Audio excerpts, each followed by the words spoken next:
What's going on, you crazy bastards? You're back here with Rob Kimball for an Impact Wrestling review. So we start off the show with the world champ Eric Young in the middle of the ring. We get lots of cheers. You deserve it. And he does. Eric Young deserves it. He's done everything he's ever been asked. And he's fucking knocked it out of the park like he said. So he comes out and he says the Impact Zone is going to start to become a party. And he's going to start defending that title, which is awesome. And he's not a paper champ. Those days are over. Then Dixie Carter interrupts. She comes down, tries taking credit for him, taking credit for the beard. She wants royalties because WWE's Daniel Bryan has a beard. She didn't say those exact words, but hey. She wants him on board, and he ain't having it. And he just puts her down the whole time, and then she starts to threaten to fire ODB. Oh, EY starts to get a little more pissed off now. And then Bully's music hits. Bully comes out. He backs EY real good. This is awesome. Badass. And then finally he ends up saying, na na na na, bye bye to Dixie. And Dixie's out of there. And we move on to a knockout street fight with Velvet Sky, Madison, Rayne. And short match. Could have been better, but it was nice to start off. Velvet Sky and Angelina Love, they're ready at the bottom of the ramp with a kendo stick, and Madison Rayne comes up from behind, attacks them, throws her in, hits her with a pan, and we get the match going. Got some nice kendo sticks back and forth for the women. That's pretty nice stuff in the knockouts, but Madison Rayne picks up the win here. Wasn't for the title anyway, and we'll see Angelina Love against Madison Rayne at Sacrifice. Then we got EY backstage, and Bully Ray's talking to him, tells him he's still got a little bit of money. He's heading off to the strip club. Fun stuff. And then we see Abyss come out of there.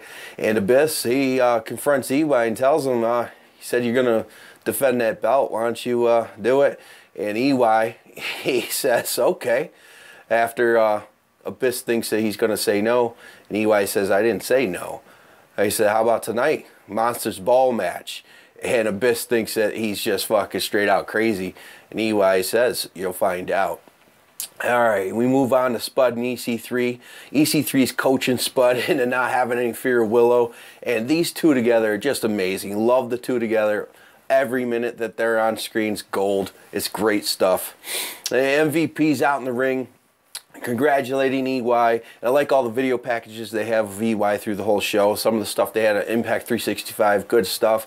Really, really good video packages. And then he starts talking about Samoa Joe and how he's known Samoa Joe since the Indies and shit. And Samoa Joe should, how about contact him? Although MVP's already tried to outreach and call him. So what's the deal with Samoa Joe? But we get cut off. Austin Aries. Finally, we have not seen fucking Austin Aries in 6 weeks. So good stuff. Glad he's back. And they get into a little tiff. MVP rips off his jacket. And Austin Aries says, I'll one up you, and takes his shirt off. And he's like, ready to go, ready to go. Next week. So Austin Aries bounces out. And that's that. I can't wait to see that match. Austin Aries anytime in the ring's awesome stuff. Move on to a tag title match. The Wolves versus the Bromans with DJ Z.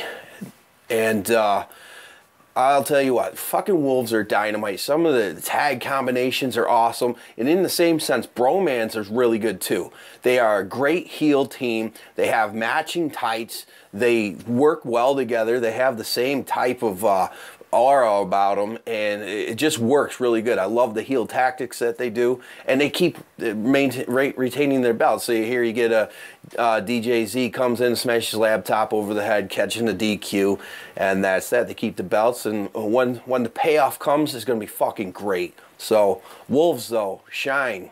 Awesome, always. We get a little Willow promo. And it was a little odd, just a strange one. I've liked almost all of his promos, but some of his backstage ones, they're a little iffy.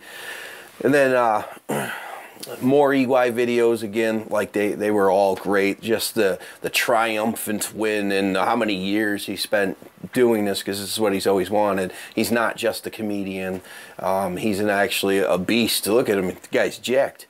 So then we get the EC3 and Spud versus Willow. And again, Spud and EC3 tactics, the funny ass shit.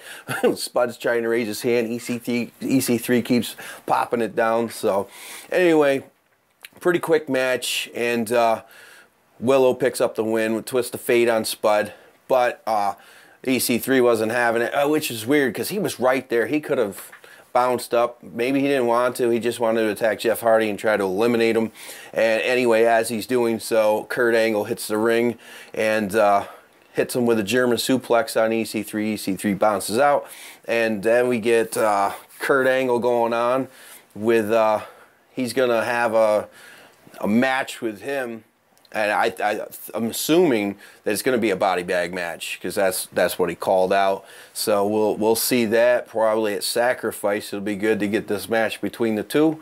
And personally, I would like to see EC3 come over on this. Kurt Angle has nothing to really prove. He's already the best, you know. So we'll see what happens there. And we got Bobby Roode, his opening challenge with claiming that he's the master of the tables. So we'll see who ends up challenging him later on. And we get a Sonata video package. It was just good stuff because now the fans are starting to, you know, be introduced to who the character is and who he is and what his desires are. They should have done this more. They had a little Muda one package with them talking back and forth, but they should have done this before the guy was even introduced. It would have been nice. So now they're playing catch up on it because Sonata's a great talent. Hey, Kenny King comes out, cuts a decent promo, pretty cool shit, and he says that he's going to commentate. And he was very respectable about Tigre Uno and Sonata, and but he thinks he's just a step better than them. So we get to Tigre Uno versus Sonata, and holy shit, good back and forth, the usual, very respectful of each other. I like that. You don't have to have the heel and the face. You can just be two respectful guys in there having a decent match. So anyway, we get Tigre Uno with a win with Sabertooth Tiger Splash. Fucking amazing move. And this makes the 1-1. So we'll see what happens at their next match. Then we get Bully backstage. He's telling somebody you can't see that they are the person that can beat Bobby Roode. So we'll see what happens there. And anyway, we come back. Bobby Roode's in the ring, and he's got his challenge for the tables match, and we get Gunner. Gunner comes out. We have a decent back and forth. Gunner is actually in control most of this match. And then we get a James Storm interference, and Bobby Roode sends Gunner through a table. So he's the master of the tables. He's claiming to Bully. But then because of this, Bully comes out, saves Gunner, and then next week we're going to have a Bully Gunner versus James Storm, Bobby Roode, Beer Money. I guess they're back together. Who knows? And they're going to have a tables match next week. Then we have a backstage segment. Eric Young, he's looking into the garbage can for all the goodies, the kendo sticks and the fucking pans and this and that and the tax. And he's like, you know what? I'm the one that asked for this too. And I'm crazy. And you're going to find out why I'm crazy. Because I'm the TNA World Heavyweight Champion. Fucking great. I love EY's whole new attitude, the whole new persona. It's awesome shit. EY is fucking doing great with his run he's got going here. So hopefully it lasts a little longer than I was expecting when I predict. Well, I didn't even predict it. I was just saying it would be awesome if it happened like 3 weeks ago in a review video. So we'll see what happens, and hopefully it lasts a little bit longer than Magnus because EY's having better matches than Magnus already, so it's really good shit. And then we get EY and Abyss, and right off the bat, Eric Young comes out, chucks the garbage can full of goodies right into the ring, and he goes right at Abyss. And he's doing all right in the beginning, but then Abyss gets control pretty much most of this match, and eventually... and EY, my God, Abyss keeps yanking his tights up his ass. He could not keep his trunks down because Abyss keeps yanking them fuckers up. He's got a thong almost whole match. So anyway, through with trying to deal with his wardrobe, he's getting thrown around left and right. He's got a big scrape down the side of his leg. I noticed one of his ass cheek shots, and then the tacks come out. He gets choke slammed onto the tacks. He's bleeding all over. Janice comes out, gets stuck into the turnbuckle. EY got Janice. I thought he was going to be able to use it. Would have been nice if he actually got that on him. But hey, the ending, I like this. He kicks him onto the fucking table with the barbed wire, and then he nails the elbow off the top rope. The best elbow in the business, let me say. And he picks up the win. He retains his belt. And this is good stuff. Definitely like it. EY had a fucking phenomenal match. And everybody looked good. Just good stuff, man. So EY's still champ. And so far, no, we didn't have Dixie the rest of the night. And awesome. We had a little bit of slow pace throughout the show here and there, but overall good impact. I enjoyed it.